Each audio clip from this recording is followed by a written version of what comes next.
Sure, I'm Rusty Burgett. I'm the current president of Sheep Genetics USA. I'm also a co-chair of ASI's Genetic Stakeholders Committee with Dr. Weaver here.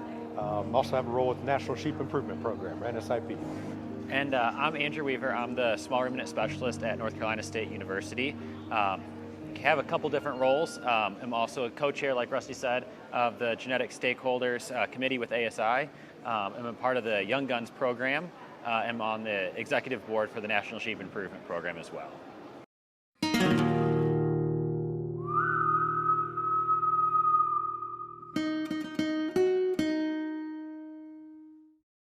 From my perspective, being a part of that group, it's a group of young producers and scientists from around the country that have been brought together to kind of share challenges and opportunities that are out there and find solutions and help our industry move forward. We're a bunch of young folks that hopefully are going to be involved in this industry for a long time. And so that future is kind of ours, and we see some challenges we need to address and things moving forward, and hopefully our group can help come up with some potential solutions and then work with other industry members to make those actually come to fruition and be a reality for our industry.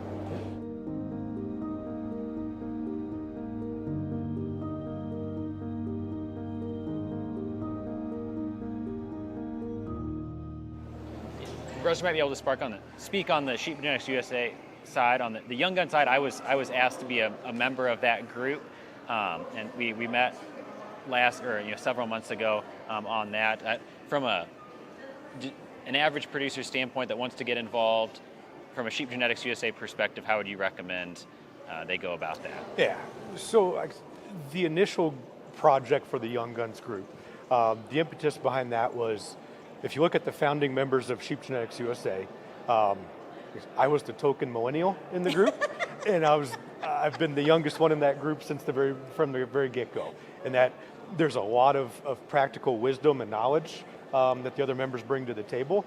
We also kind of wanted to branch out, though, and just the overall collaborative spirit of Sheep Genetics USA, trying to get everyone involved, and really thinking that the folks that can really drive this change maybe are more willing to adopt change, or maybe the younger generation. So that's why we wanted to bring that group in. And we really started with, it wasn't particularly young producers, it was those that we knew weren't afraid to think outside the box. Progressive people. The progressive people that weren't afraid to challenge the system a little bit. And we're not saying disregarding tradition altogether, embracing that tradition, but not being afraid to build on that tradition and keep moving forward. And so that's how the initial group of Young Guns producers started. With everything in Sheep Genetics USA, when we first wrote our initial bylaws, we kept everything fluid because we always want to adapt to solve any problems that might come up. We can always be on the forefront. So as we move forward, we see the Young Guns group as an ever-evolving group. We see new minds coming in. Anybody who is willing to help be a part of the cause, help be a part of the solution, is welcome to join these groups.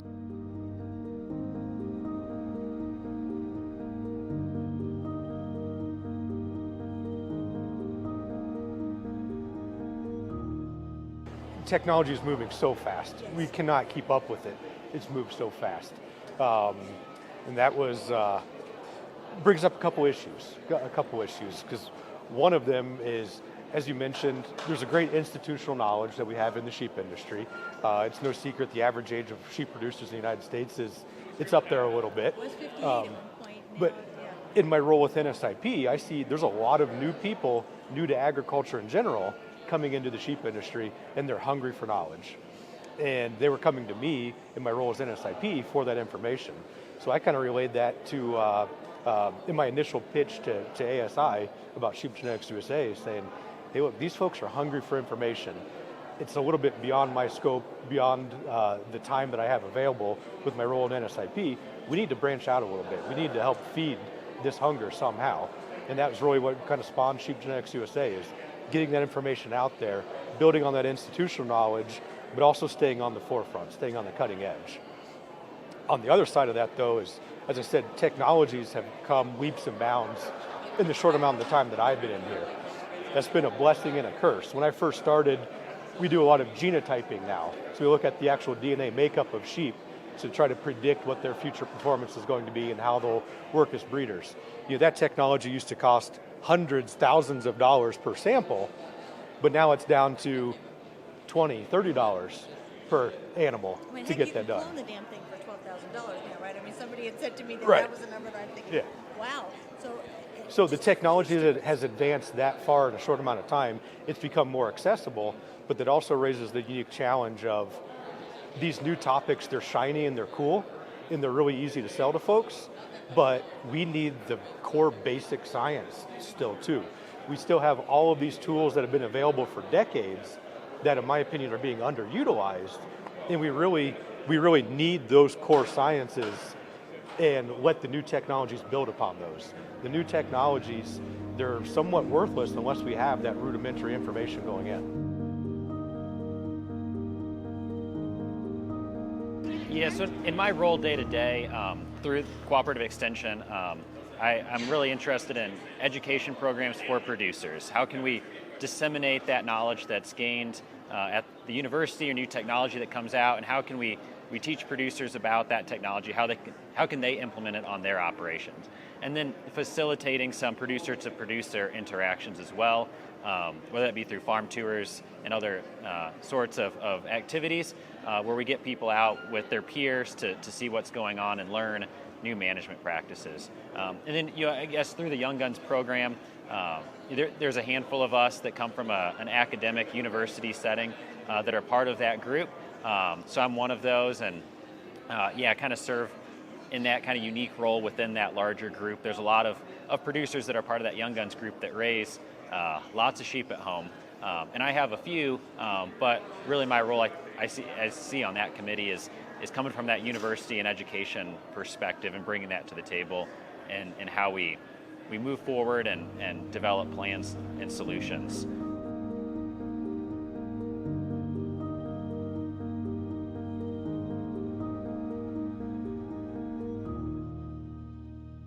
That's exactly how it goes. It's a phone call or an email, either directly to me or through many of our extension. We have county-based extension agents. So sometimes they'll get a question and they might not know the answer to it, so it gets forwarded to me. And anyway, it ends up in my email inbox or as a phone call. And there might be already a solution that we already have for that problem. And in many cases, with a lot of our new producers, it's really about just getting them started. And kind of teaching that the core basic kind of the 101 type information. But then, how do we move forward from there? And there's more complicated problems that come to hand. We work a lot with parasites in my part of the country. In the southeast, that's probably the biggest challenge to sheep production. And there's the reason that a lot of the sheep left that part of the country for a long time. And now we're able to breed sheep that are more naturally parasite resistant.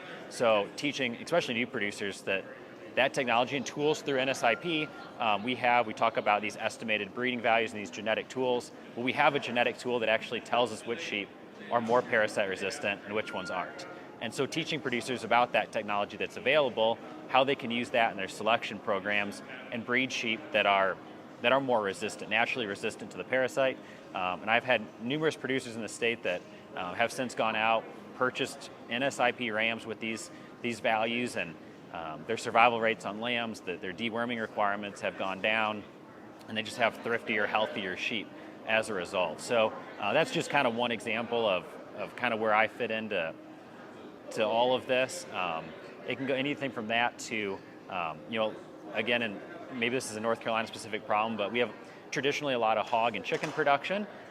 Well, there's a lot of folks moving out of those sectors of livestock production, and they've got these nice barns available. How can they use those barns? And with the way the sheep prices have been here in recent years, there's been a lot of interesting questions about, can we raise sheep in these facilities and utilize them for a different purpose? And so we've been trying to address some of those challenges that come along with that, and questions related to how to make that successful. So one thing I like about my job, you never know how the day is going to end.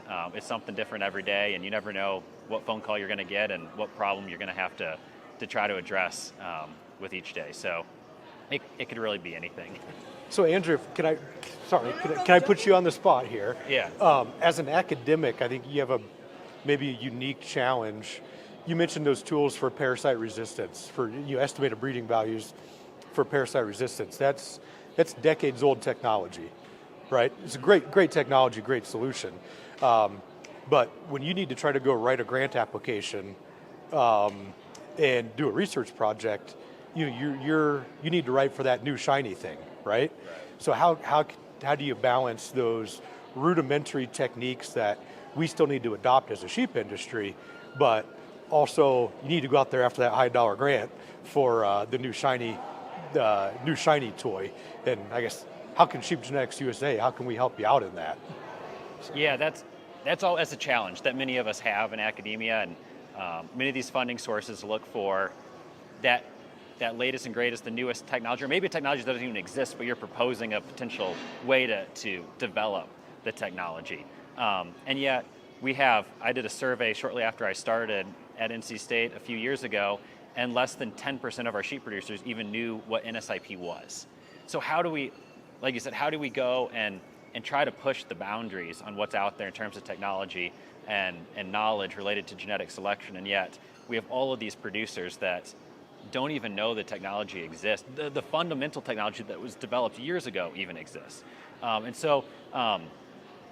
Fortunately, with my role, I'm in more of a teaching extension type position, where my position is not as reliant on the big grant dollars, although it's still expected of me. I've put a lot of emphasis in looking for specific grants that favor programs, education-based programs, outreach-based programs that really connect with the producer, or producer based on farm type studies. I think there's a lot of opportunity with that, because if you can do the surveys and show that there's this gap in knowledge and implementation at the farm level, then looking at ways we can build on that and improve that.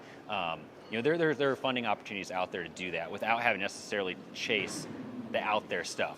At the same time, I think some of the out there stuff actually pulls some new producers into the mix. The sheep industry, up until here just recently, did not have what we call genomic enhanced estimated breeding values. So they were, it was kind of an older system of calculating and determining that genetic merit. The cattle industry, the swine industry have had genomic enhanced breeding values for many years now. We were kind of lagging behind in that. And I think when we got that technology, and it was kind of this new cool buzzword, genomic, and you throw that out there in front of producers and they're like, oh, that's cool, I want to be a part of that. Well, they ask, okay, I want to use this new technology.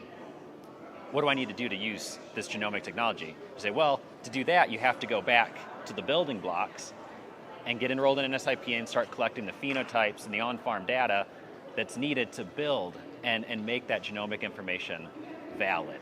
So I think by pushing the boundary on some of those new kind of cool emerging technologies, we're pulling in potentially some new members and enrollment that we may not have before, just because they want to be part of this kind of new exciting opportunity. So I think maybe illustrating that to potential funding sources, and it is an opportunity. Maybe if we can document some of that with past projects, there could be some potential out there to use that as justification for these new kind of innovative projects and the potential they have to kind of be that spark that kind of lights another group of individuals to get involved and start submitting data from the beginning, and those initial steps with being involved. Sure.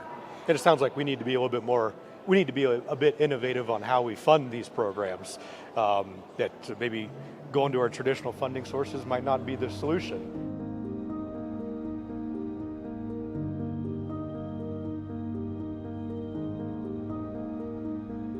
It's kind of a loaded question. The fact that we have genomics available, that technology available in the sheep industry today is really a result of a couple grants that were funded, and it started really with the Katahdin project. And Dr. Joan Burke was fortunate to receive funding for a project that helped collect a lot of these initial DNA samples and allow that project and that technology to be developed for Katahdin sheep. Now, since that, we've talked a little bit earlier today about the GEMS project, which hopefully will take what we've learned in the Katahdins and build into some other breeds, the Rambouillet, the Suffolk, the Polypay, and some breeds that are maybe more relevant in other parts of the country, kind of view a diverse spread of maternal and terminal breeds, range breeds, hair breeds, and be able to have that technology for a larger group of sheep in our industry. And so, what it was 5-10 years or so, I think we're about at that 5 or 10 year mark from when that initial study was funded that allowed us to start developing this technology for Katahdin sheep. Yeah. But I guess in the grand scheme of things, even that technology we're using now, it's cutting edge for us in the sheep industry. Grand scheme of things, it's kind of ancient technology at this point. It was around for cattle long before the grant was even written for sheep. Yeah. I think these technologies they're changing so fast. I mean, they're really being driven by human medicine. Us in the livestock world kind of get to piggyback off of those technologies. But yeah, the techniques that we're using now in the sheep industry, they were developed, probably decades ago for human use.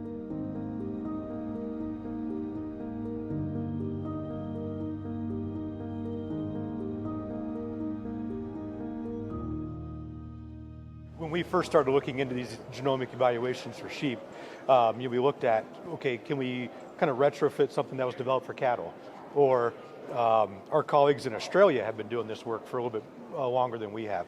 Could we utilize some of the tools that the Aussies developed on our U.S. sheep populations? And they're so specific to the individual populations, we found they really don't work. The techniques were kind of similar, but when you get into the specific tests, those really have to be developed from the ground up on our U.S.-based populations.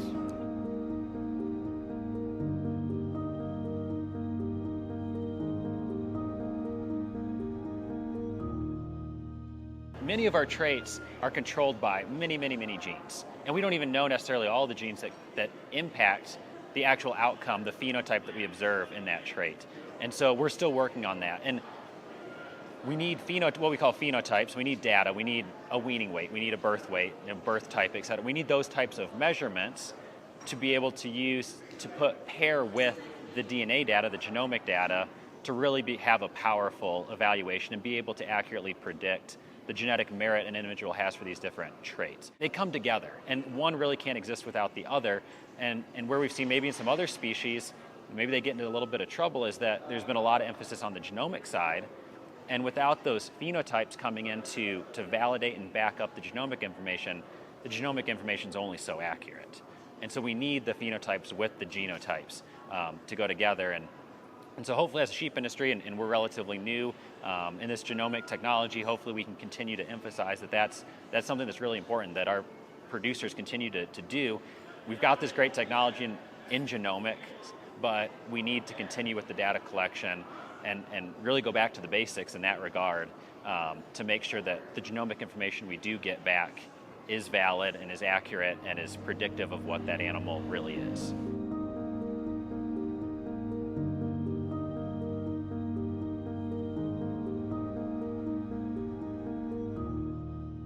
And that's been a hard part for the sheep world. It costs the same amount, or relatively speaking, to genotype a sheep and a cow. Well, that cow is worth $1,500, $2,000. The sheep's worth 10% of that.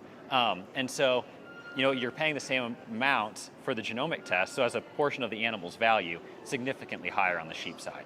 And so as we've developed this technology and it's come out and been commercialized, NSIP has put together some recommendations or potential methods to go about sampling, and maybe submitting one genotype or tissue sample per animal in a litter is one potential method that was proposed. Then you get this, the full sibling connections there within the litter, and maybe that's one way you can cut your genotyping costs down.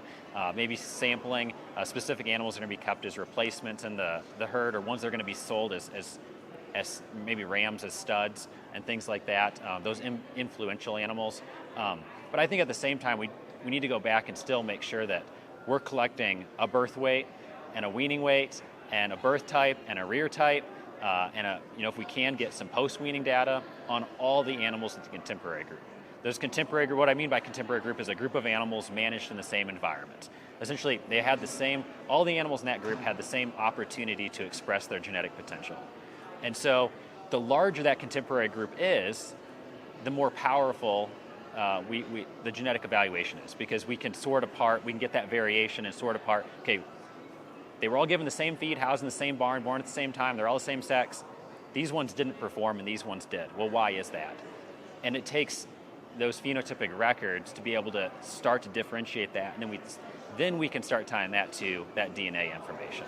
And that's what we're trying to do with all of our genetic evaluations. We're just trying to take animals that, when we see diversity, when we see differences in performance, we're trying to figure out how much of that difference in performance was due to genetics, how much was due to environment. So all of the tools that we're utilizing are trying to answer that question. And we have a lot of different tools that tell us different amounts of information, starting off with simple phenotypes, as Andrew pointed out, simply weighing your sheep or just recording, you had twins in this litter, triplets in another litter. That little bits of information there, that sheds some light onto that question. How much is genetics, how much is environment? Then you take that information and you submit it to a program like NSIP, where we run it through our statistical programs. We shed a little bit more light on that. We can get a little bit more of an accurate picture. This is how much is genetics, this is how much is environment. Then we start getting the genomic tools, start looking at the DNA level, adding even more light to that picture. So that's all we're trying to do, is accurately select differences in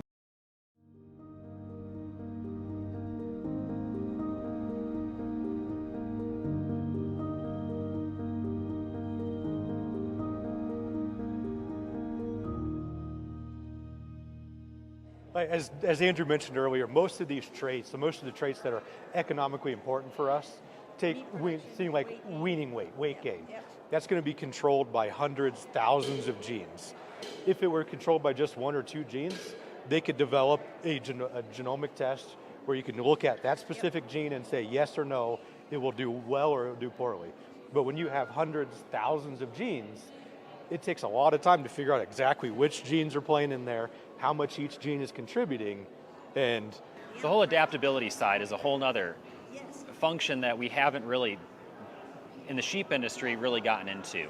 On the cattle side, I know there's some research going on. I think they're calling them eco-EPDs. Essentially, they're EPDs that are calculated within certain environments or climatic regions within the country, and that's really, it's fascinating, and it makes sense.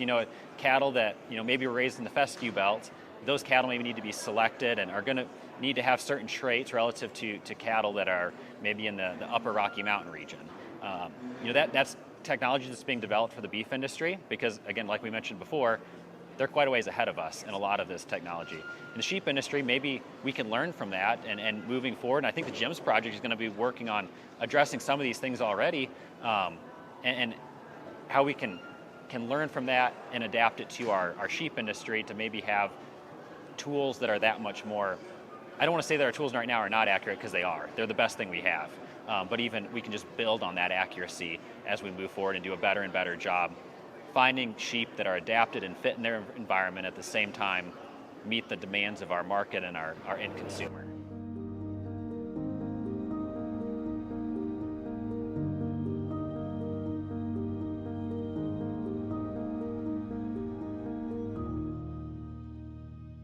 Yeah, I think we need those changers within the industry to move us forward, if that change is going to be passed to subsequent generations and actually allow for improvement to be made as an industry.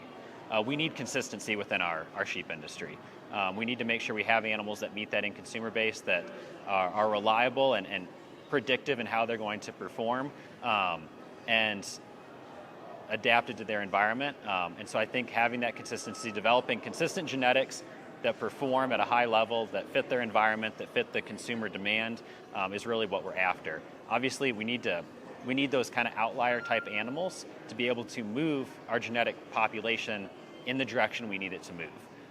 So fecal egg count, for example, parasite resistance. If we've got a bunch of animals that aren't very parasite resistant, I need to find the most parasite resistant animal possible to breed to those, to bring that population in the next generation or two to where I need it to be for my environment. And so in terms of of what to look for, and it's really probably producer dependent in terms of an extension in my role. I don't tell people you need to breed that ram to that ewe. I want to teach them about the tools and technology that exists and allow them to apply those tools and technologies and teach them how to apply those tools and technology to their specific scenario and environment in which they need to implement them. That's exactly what I tried to do. And I'm glad you mentioned that, because I learned that I'll never tell anyone what type of sheep they should be trying to raise, if they should be selecting for consistency or selecting for the outliers. All I'm going to do is provide the tools that they can select the type of sheep they want to raise. So if you want consistency, you can utilize estimated breeding values from NSIP and select just for consistency. If you want to select for that extreme, you can do that as well. It's the technology that I'm trying to promote to folks and say, here, this is a tool that you can select the type of sheep you want to raise. That's your business, what type of sheep you want to raise. I'm just going to help provide you the tools that you can do what you want to do with. And I think we just need to mention the tools and technology. They're not just for the purebred breeder. These are for purebred breeders and commercial producers.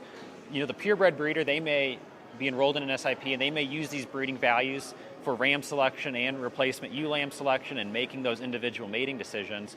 But the commercial producer can value or benefit from this technology in a very similar way, in that they can go out and buy rams with these breeding values that tell us about their genetic merit, and they can breed those rams to their ewes.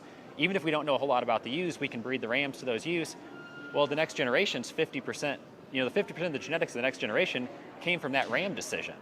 You do that, you do that for 3 or 4 generations, and now over 90% of the genetics that's in that commercial, unregistered flock of sheep is a result of or represent NSIP rams that were selected for breeding values that fit their environment and their market. And they've reaped that cumulative permanent change. Exactly. Yeah. Very interesting. Yeah. There's a lot of benefit to the commercial producer, and I really can't stress that enough. And really, the only way our industry is going to move forward is if the commercial producer starts utilizing those NSIP rams. Because we can, within the purebred seed stock sector, we can sell to each other all day long.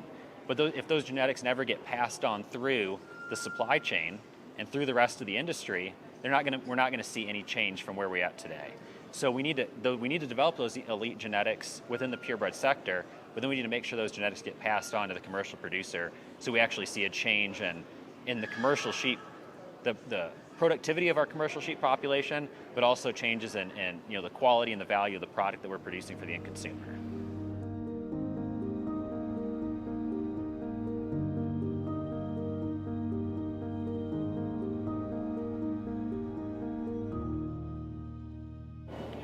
Yeah, so lambs and solar, and sheep and solar in general, I think it's a really exciting part of our sheep industry. I think it's, as in the U.S., we're trying to move towards more renewable sources of energy.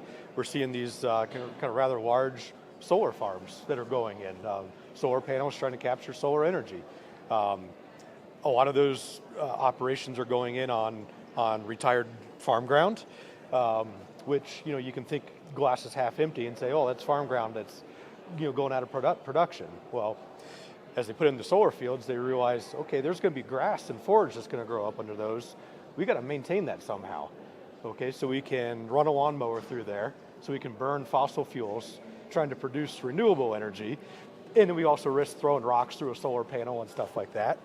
Or we can utilize these natural lawnmowers called ruminant animals that can capture even more solar energy and convert it into protein that can be used by humans. It's a unique position because any ruminant animal in theory can manage vegetation. But you put a solar panel in there and you start to think about the ruminant animals that we have available to us. Goats, they've tried goats. Goats perch on the panels. Goats naturally, their behavior is to climb.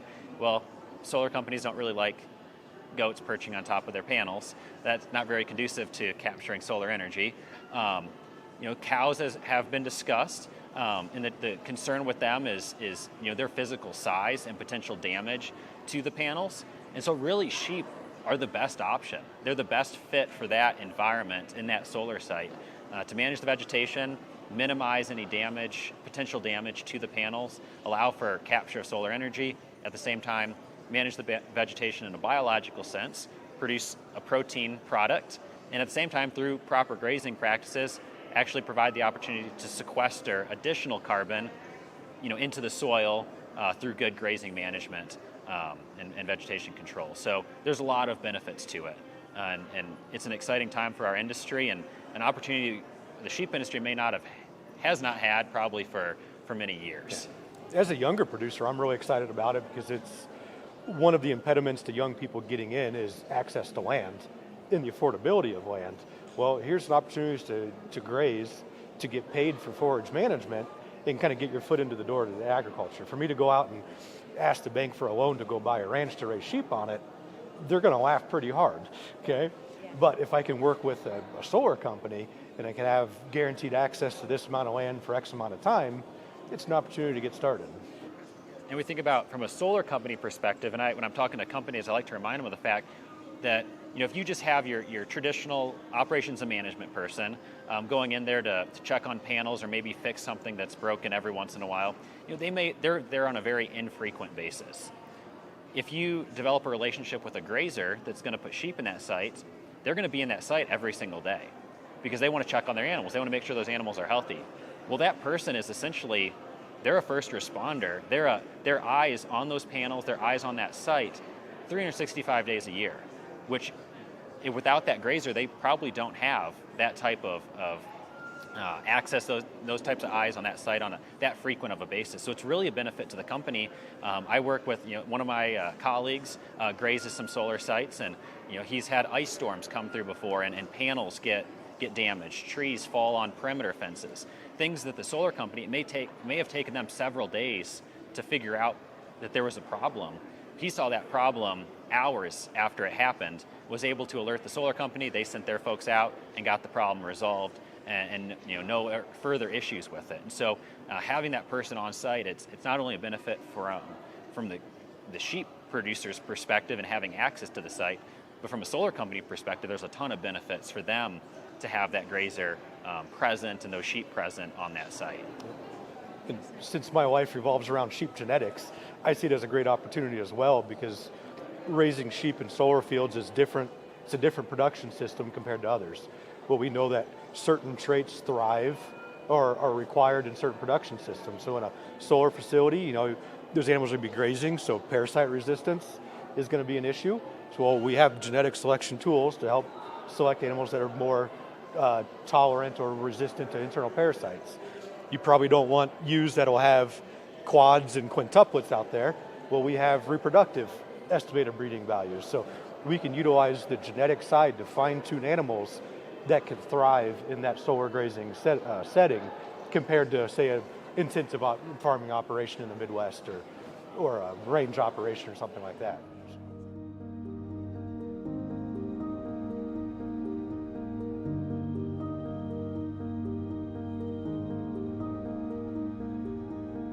So genetic stakeholders, that's a subcommittee within the American Sheep Industry Association.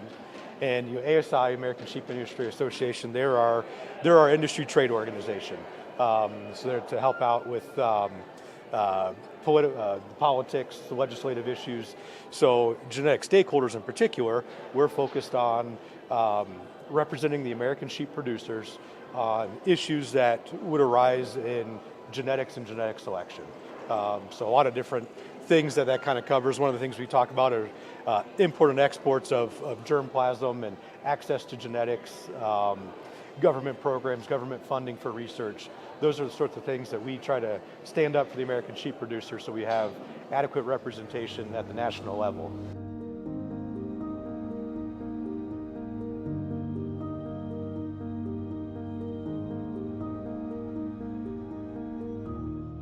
There's roughly 100,000 sheep producers in the United States. Most of us don't like politics. We don't want to get involved in that at that level. But as we're all of our commodity groups, all of our livestock species, production, all of the government programs, we're all vying for a small pot of money. So it's important that we have that adequate representation in Washington, D.C., at local state courthouse, state houses.